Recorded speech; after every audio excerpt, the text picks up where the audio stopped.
Continuamos con el gran Nicolás Yerovi. Don Nicolás, ¿siempre supo que su vocación era escribir? Sin la más mínima duda. Fíjate, el primer periódico que yo hice, como aún no sabía escribir a máquina, lo hice a mano. No me diga. Claro, y lo tengo porque mi madre conserva todo eso. ¿A mano? Sí. ¿A mano varias copias? Cuando recién aprendí a escribir, claro. Bueno, eso me está hablando cuando era un niño. Sí, tendría pues, ¿cuántos? 6, 7 años. Bueno, pero ¿qué fue? ¿De ver al padre? Exactamente. Y saber del abuelo. Porque el abuelo no lo conoció. No, si mi padre no lo conoció, porque claro. Mi padre tenía 1 año cuando fallece mi abuelo. Claro, el abuelo murió a los 35 años, súper joven. Sí. Y dejó al padre de 1 año. 1 año. Claro, pero usted vio todo esto Es que mi padre fue educado por su abuela paterna, la madre del poeta, fundador de Monos y Monadas. Fue criado por ella en la admiración a la obra de su padre. Entonces, cuando yo empiezo a adquirir conciencia y algo de razón, nunca la he adquirido del todo, me doy cuenta de que mi padre nos cuenta las historias que a él le contaba a su abuela, pues, ¿no? Y curiosamente mi papá continuó la obra del suyo. Ya no empezó por los medios escritos, pero lo continuó en el medio radial, específicamente, ¿no? Eso es lo que me lleva, después de la desaparición de mi padre, en el año 76, a pensar en continuar la obra de ambos y hacer renacer Monos y Monadas. Claro. Fue la muerte de su padre en plena dictadura, sí, que se enlazó con lo del abuelo y dijo, voy a hacer todo de nuevo. Así y voy a seguir la estirpe de los Yerovi. Sí, pues. Fregando a todo el mundo. Así nació Monos y Monadas. Y alegrando a todo el mundo. Claro, ¿no? que sí. ¿No? Claro que sí. Así nació. Así nació. Esa anécdota renació. Me gusta mucho. Sí, porque hubiera podido coger otro camino, pero además la revista tuvo un esplendor muy particular con usted. Vamos a ver algunas portadas de los 90, que fue una época muy complicada, pero quería hacerle algunas preguntas. ¿Cómo lleva usted ser una persona de la que todo el mundo espera reírse? O sea, que le provoque risa. Pues ya me he habituado, ¿no? Son muchos años de vida pública, ¿no? Ten en cuenta que mis primeros pasos en el periodismo, ¿no? Aparte de haber sido colaborador en revistas culturales y escritor de poesía desde muy joven, mis primeros pasos en el periodismo que se ocupa de la actualidad, ¿no? Los doy como director de una revista. No, yo comienzo siendo director. Claro, ¿no? De su propia revista. De mi propia revista. Entonces, y eso ocurre cuando yo tenía 24 años. Es joven. ¿No? De manera que la gente relaciona mi obra, ¿no? Con algo que les ha proporcionado un momento de alegría, de solaz, ¿no? Pero es un humor, digamos, es como pionero del humor político, que hoy en día tenemos muchos, ¿no? Pero, digamos, reírte, por ejemplo, de esta portada que tenemos en este momento, o sea, no es una caricatura del peruano por gusto, es reírte de los poderosos. Sí. No, ¿por qué? O sea, mi pregunta es, ¿por qué cuando nos vemos en cosas como esta nos da risa cuando en verdad deben dar ganas de matar a todo el mundo? Bueno, ¿sabes qué? A mí ocurrió una anécdota curiosa. Con ocasión de los 100 años de Monos y Monadas, que el próximo año van a ser 110, el Congreso organizó una exposición de 100 carátulas en el Hall de los Pasos Perdidos, ¿no? En el año 2005, recuperada la democracia. Y invitó a diferentes personajes que podrían haberse sentido afectados en su susceptibilidad. Heridos. ¿no? Heridos Uno de guerra. ellos fue el expresidente de facto, don Francisco Morales Bermúdez. Y él contó en el acto público que daba inicio a la exposición que se mantuvo durante un mes en el Hall de los Pasos, pero fue el mes más divertido del Hall de los Pasos Perdidos. Eso porque se ríen de la paja en el ojo ajeno, pero no se ven la viga en el ojazo que tienen. Bueno, yo recuerdo que comentó Morales Bermúdez que en varias ocasiones había tenido sobre su escritorio el proyecto de decreto supremo ordenando mi deportación. Y él se había abstenido de hacerlo ante la sugerencia del COAP, que era el Comité Asesor de la Presidencia, que presidía el general Graham Hurtado.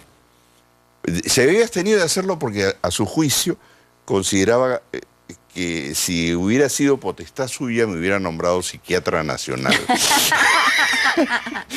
Bueno, ¿de verdad lo dijo así? Sí, sí.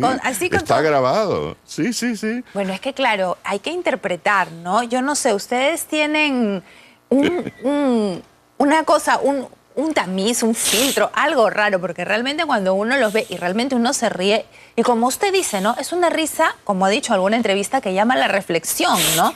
Porque te ríes y pues dices, los peruanos, o ¿por qué somos así? O como dice ahora, ¿no? Como está de moda ahora, roba pero hace obra. Ese tipo de cosas, sí, ¿no? Que uno dice, pero bueno. ¿De qué nos estamos riendo, no? ¿De qué nos reímos? Sí. Y bueno, dijo pues, lo recuerdo claramente, que había basado su decisión de no firmar mi deportación porque el público que reía mirando un kiosco de periódicos, no solo el que compraba la revista. Claro, que está colgado. Era alguien que no iba a poner, no iba a sublevarse. Claro. Ni iba a poner una bomba, ¿no? Porque de alguna manera la impotencia que daba vivir bajo una dictadura, una tiranía que en el caso del Perú no llegó a los extremos horrendos que adquirió en otras latitudes un poco más al sur, ¿no? Se sublima esa indignación y esa impotencia cuando uno suelta una carcajada. Y usted tuvo además que batallar, porque lo ha contado, con la misma dictadura, con miles de permisos y autorizaciones, sí, y burocracias. ¿Cómo fue ese proceso? ¿De dónde sacó el dinero para publicar Mono Simonada? En realidad nunca lo tuve. Fue un crédito, el crédito que nos dio una imprenta. No me diga. Sí, sí, sí. Y lo pagó, espero. Claro, por eso, como te digo, en total son 555 ediciones. Claro, es un clásico. ¿No? Y además en 3 monedas, porque empezamos con el sol de oro, claro. 1000 soles de oro se convirtieron en un inti, y 1 millón de intis se convirtieron en un nuevo sol. Claro. Entonces, haber sobrevivido a todas esas peripecias es algo que a mí mismo me asombra, ¿no? Yo recuerdo que en algún momento,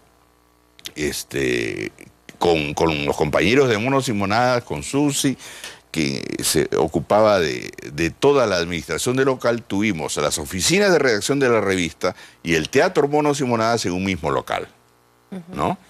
Un local que después sería visitado nocturnamente por el servicio de inteligencia, encontrábamos al día siguiente todos los papeles revueltos y qué sé yo. Recuerdo que por entonces teníamos funciones diarias de comedia peruana.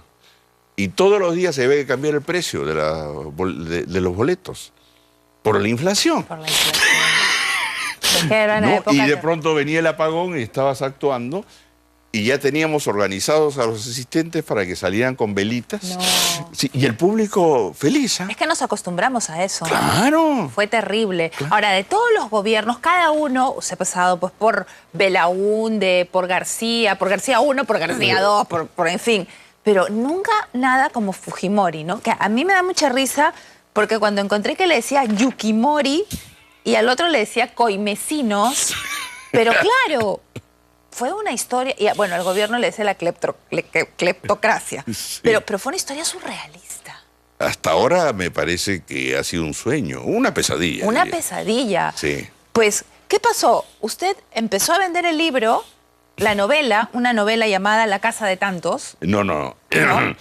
la novela que hasta ahora no puedo publicar. Ah, ¿no puede hasta ahora? No, La Casa de Tantos es la novela que se inspira en la vida de mi abuelo Leonidas. Ya, ¿cuál fue? Y publicó posteriormente. Ya, la del Fujimori. Pero del año 96 al 98 escribí Más allá del aroma. Ah, más allá. ¿No? Resulta que cuando Pace edita esto en Bogotá, porque por entonces las ediciones en el extranjero salían más a cuenta que las hechas acá. O sea, el editor imprimía afuera y traía al Perú, ¿no? Bueno, resulta que esta novela es plagiada porque eran los inicios de los tiempos de la piratería en gran forma, ¿no? Y, bueno, la obra estaba registrada en el Indecopi, simplemente presentamos la queja, la policía allanó la imprenta donde se había impreso. Esta edición mutilada, porque tenía como 200 páginas menos, adulterada, un desastre. Incauta los libros. Y bueno, el responsable de la edición pirata se compromete por escrito en el Indecopi pues a reparar el daño ocasionado, no sé, un monto de $18.000, no sé, al editorial. Pero resulta que por entonces yo publicaba algunas carátulas las que vamos a ver, por favor, Quique, porque es que no eran son de antología. Agradables a los ojos de Montesinos, ¿no? Y de pronto coincide este hecho del plagio de mi novela, con las publicaciones que yo hacía. Y luego de haber admitido su culpa, comprometídose a resarcir el daño causado, 15 días después el plagiario se declara autor y a mí me acusa de plagiario. Y hasta la fecha, estamos en el 2014, esto fue en el febrero del 99, o sea, más de 15 años, van a ser 16. Es que es surrealista. No puedo publicar mi novela porque no es mía. Ah, pero no ha cerrado el proceso todavía. No, ha seguido en la Corte Suprema, en la Sala Civil, pero la Sala Constitucional. O sea, ya cayó el fujimorismo, el montesinismo, Montesinos está preso. Ahí tienes la prueba evidente de que los capitostes o huyeron o fueron a dar a la cárcel.